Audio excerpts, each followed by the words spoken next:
Bonjour, je suis content de vous retrouver aujourd'hui pour une nouvelle vidéo, j'espère que vous allez très très bien. Aujourd'hui, je vais essayer de vous parler de la vérité relative ou de la vérité subjective.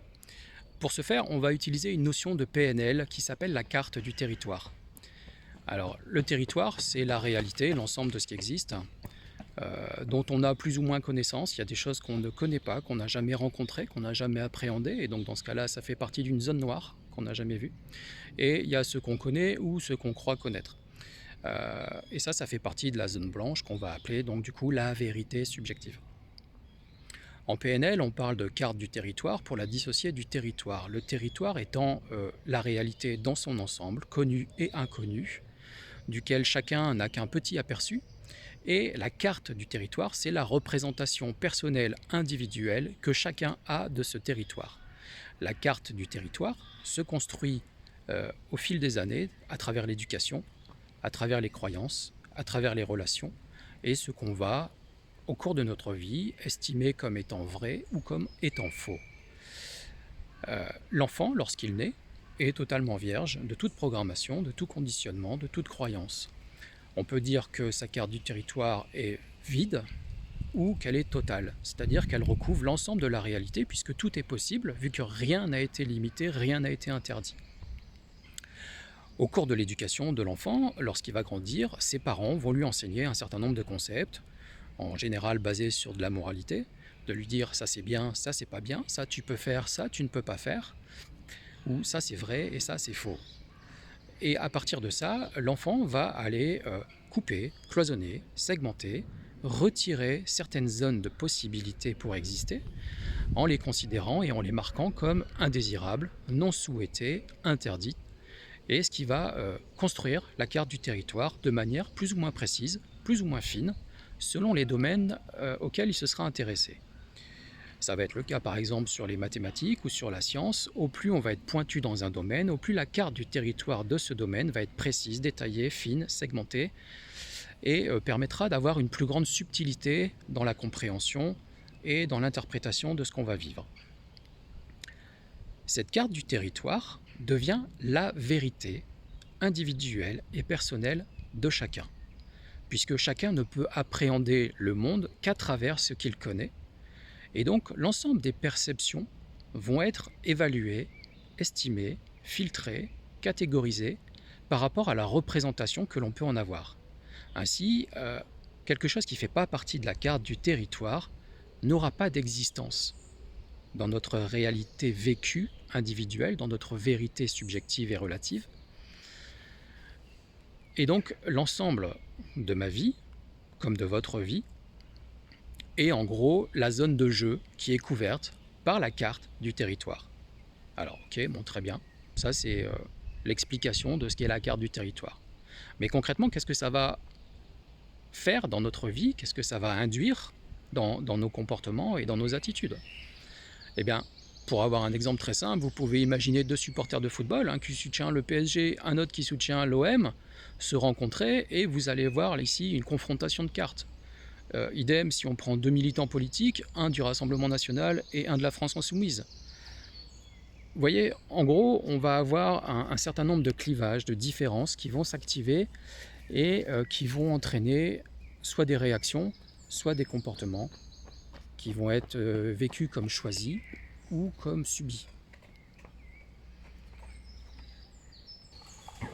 Pour autant, il ne s'agit jamais ni plus ni moins que d'une appréciation personnelle et pas d'une vérité absolue. Deux personnes qui vivent un même événement vont le relater sous des termes différents parce qu'ils ne vont pas en retenir les mêmes informations. Alors bien sûr, par-dessus tout ça viendront les modalités de perception. Il y aura des personnes qui vont être plus attachées à ce qu'elles entendent, à l'audition. Des personnes vont être plus attachées à ce qu'elles voient, la vision, ou encore à ce qu'elles peuvent ressentir. Voilà, ça c'est les modalités de perception, mais c'est encore un autre sujet, mais qui vient encore complexifier la catégorisation de la carte, puisque chaque situation vécue va être perçue à travers tous ces filtres, et en dernier recours à travers la carte du territoire. Pourquoi je vous parle de tout ça? Tout simplement pour amener à votre conscience l'idée qu'il n'y a pas de vérité absolue, ou du moins qu'elle n'est pas accessible pour l'instant, à notre condition humaine. Il existe une vérité d'ordre supérieur, mais dont les dimensions sont telles que l'esprit humain ne peut pas l'atteindre. On évolue donc tous chacun dans une vérité relative, une vérité subjective, et notre vérité n'est pas la vérité de quelqu'un d'autre. Pourquoi je vous raconte tout ça? Tout simplement pour vous inviter à la tolérance, à l'ouverture.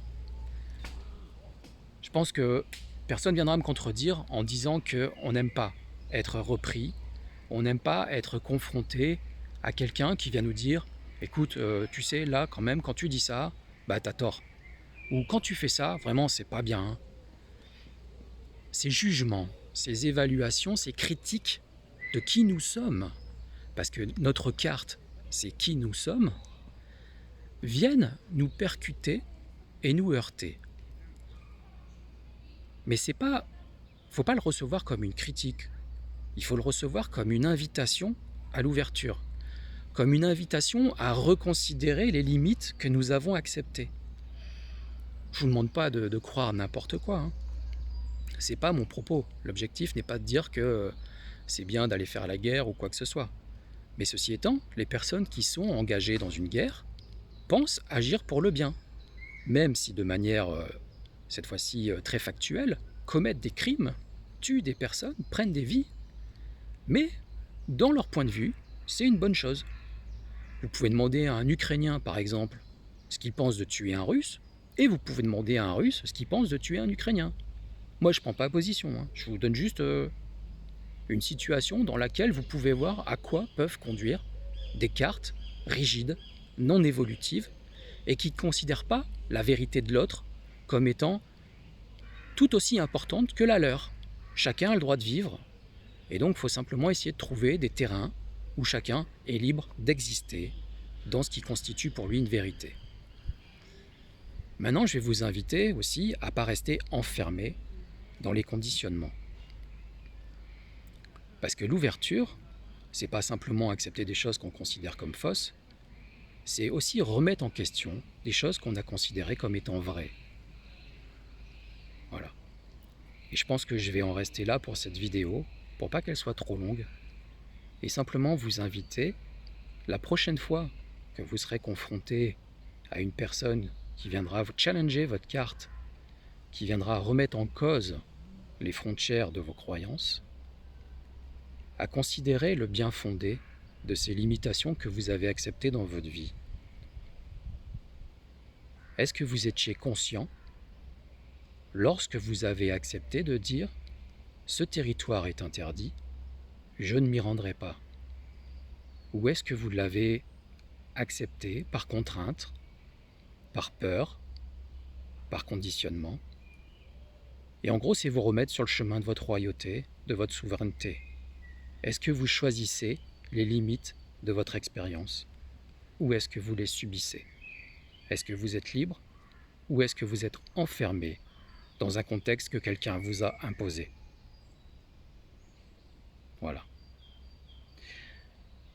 Je vous invite pour soutenir la chaîne à liker, à mettre un commentaire. Vous pouvez me poser vos questions, me faire part de vos remarques et on verra comment on avancera à partir de tout ça pour construire une réflexion plus vaste, plus étendue, plus globale, qui ouvre les cartes et permet de les affiner.